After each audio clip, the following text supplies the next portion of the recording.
bet you 1,000. Will you accept? I bet you, I tell you what I do. Just for you, I give you one case, say you lose the bye.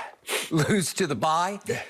My team is capable this year of losing to the bye. Yeah, exactly. Especially if bad plays. And y'all will come out the bye and catch an L. Okay, here we go. Can I get a bet for next week already? No. No way. Well, let's get to it because we have a lot to get to today, starting with Tom Brady, who suffered the worst loss in his career with his 3-interception game against the Saints. Now, Brady and new teammate Antonio Brown have an opportunity for redemption against the Panthers. The good news for Buccaneers fans is that Brady is 7-1 in his career following a loss of 20 points or more. So, Shannon, will Brady bounce back from what might have been the worst game of his career? Well, Skip, I believe he'll be better because this team is really set up. I mean, sometimes you struggle, and then you catch the right team at the right time. And I believe the Carolina Panthers is the right team at the right time because what Brady struggles with, Skip, is pressure. And what the Carolina Panthers defense don't do very well is pressure the quarterback. They have 10 total sacks. 4 by one guy, Burns, who was the first-round pick, if I'm not mistaken, out of Florida State. They only have 23 quarterback hits. So Brady should be able to stay upright, be able to survey the field without somebody sticking a helmet up under his chin. That's where he struggled. That's where he got into the problems last week, Skip. You look at the games in which he's lost. He's only lost 3, 6-3, which is a very good record at the a little over the halfway point. New Orleans, first game, pressure. Chicago in Soldier Field, pressure. Last Sunday night at his home, pressure. And that's not what the Carolina Panthers do very well, Skip. I got some stats for you. You love stats. This is what Brady is against the pressure. His completion percentage is 33% against pressure. That's 32nd in the NFL. Now, there's only 32 quarterbacks. Put that here. Yards per attempt versus pressure, 3.1, 30th in the NFL. His QBR versus pressure is 5. It's Joe Flacco. I think somebody else. Who? Joe DiMaggio was number 5. Was that Gary? One of them guys was maybe Mantle. Anyway, Skip, that's not very good. And considering Carolina don't pressure very well, he should be able, like I said, survey. AB, you want it? Oh, Mike Evans, you need it. Chris Godwin, you need it. Hey, Gronk, I'm going to get you involved. Struggled a little bit last week. So, Skip, I don't see the Carolina. And plus, McCaffrey just came back, balled out against Kansas City. And he hurt his shoulder. Now, they said he might, but he's looking doubtful, looking like he's not going to play. They're different offense when he's on the field because he can run it, he can catch it. So they find a myriad of ways to get him the football. And with them being shorthanded like that, without McCaffrey, I believe Tom Brady, even though Mac does not play defense, I believe this defense is set up for Tom Brady to have a big day. So I don't see him struggling like he did last week. So, you are picking the visiting team. Yes, I am. The Buccaneers. Yes, Do you have a score?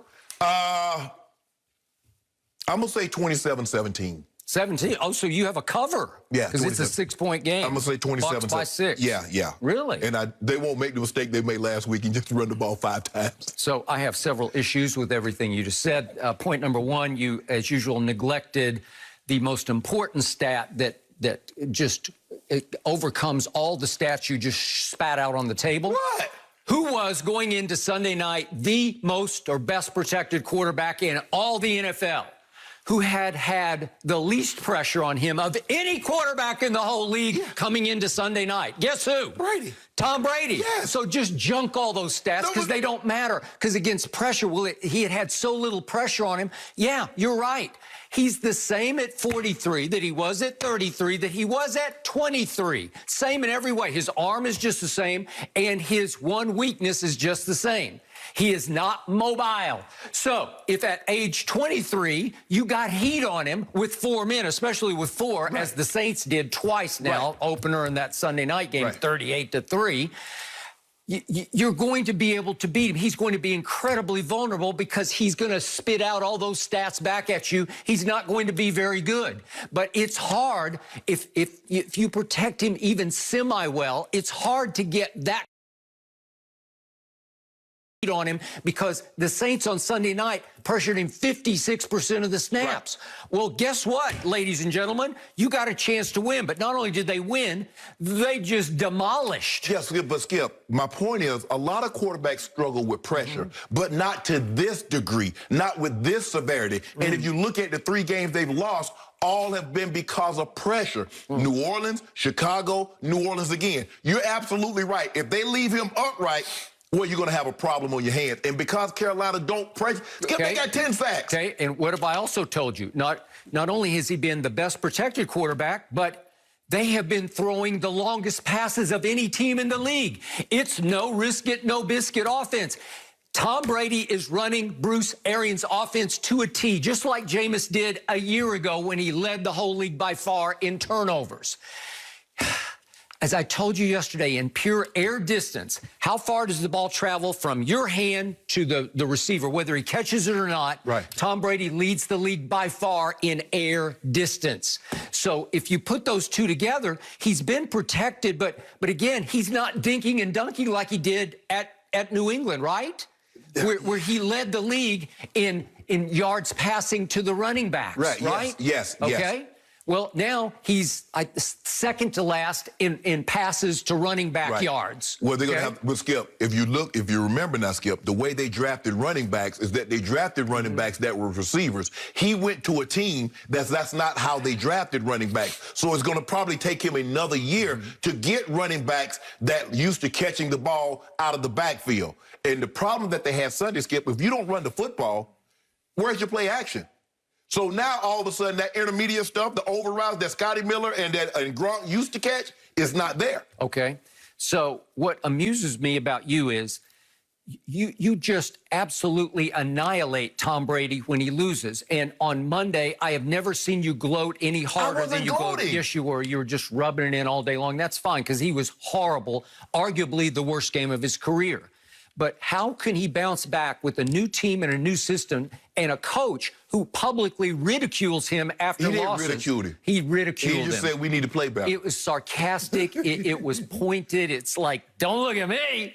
What happened to the GOAT? You know? Well, hold on. But that's the same argument you use. You tell him that he's going along for a great ride. He should be, but he's not. When they win, you say, oh, this is all Tom. When they lose, it's the defense. It's Bruce Arians. It's Byron Leftwich. Okay. Hold on. Yeah, you question whether Brady's even the GOAT. You have said for 4 straight years on this show that he should just call it a day and go home. Yeah. And yet you've got them bouncing back and winning by double digits at Carolina against a team that I have far more respect for than you happen to. Skip, if they could rush the passer, you'd have me. But, Skip, they don't. Well, I'm not going to bet against my man, but I am tempted to. But hold on. I'm tempted to take Carolina in 10. You just told me that your guy, Brady, is better than my homeboy. Now, we just saw what my homeboy... He's having a better year, says Pro Football Focus. I'm just going on what they say. Yep. They rate him higher for his whole body of work for the year than Patrick Mahomes. And by the way, speaking of Teddy Bridgewater, who's going to face Tom Brady yet again this Sunday at Carolina. Played well. Has he played well? He outplayed Patrick Mahomes at Mahomes. He did. Well, timeout. Timeout. He had a QBR. You love QBR. You've been throwing it at me all week. He had a QBR, did Teddy Bridgewater, of 89 to Patrick Mahomes 83 at Kansas City. And Kansas City was in trouble in that game late in the third quarter into the fourth. In trouble, and they pulled it out 33-31 because Teddy Bridgewater was dealing. Yep. You don't think he's capable? Yes, absolutely he's capable. Okay. Let me ask you something, Skip. Throw stats aside. What did your eyes tell you? Through the first 9 games of the season, who's played better? Forget stats. Forget the 9 Super Bowl appearances. Forget the 3 Super Bowl, the 4 MVPs. Tom Brady. I watch every snap of every game. Hold on. You're saying Tom Brady has played He's had a better year than Patrick Mahomes, who's been, as Pro Football Focus points out, wildly inconsistent. up and then way down, like shockingly down. He's had 4 bad games by his standards. You're pushing him for MVP, and I'm saying, well, time out. What about that game and that game and that game? He lost to Derek Carr at home. Skip, he scored 32 and threw for 340. Okay, but he lost. Okay, your guy scored 3 points against New Orleans. Okay. Your guy lost to Chicago. Okay. Chicago has lost like My the guy last 5 games. destroyed Aaron Rodgers. My guy just completely outplayed Derek Carr at Las Vegas with a masterpiece of a game. So you look at the games in which he's played extremely well. I'm looking at the complete body of work, his complete body of work. All right, now back to objectivity here. Objectivity.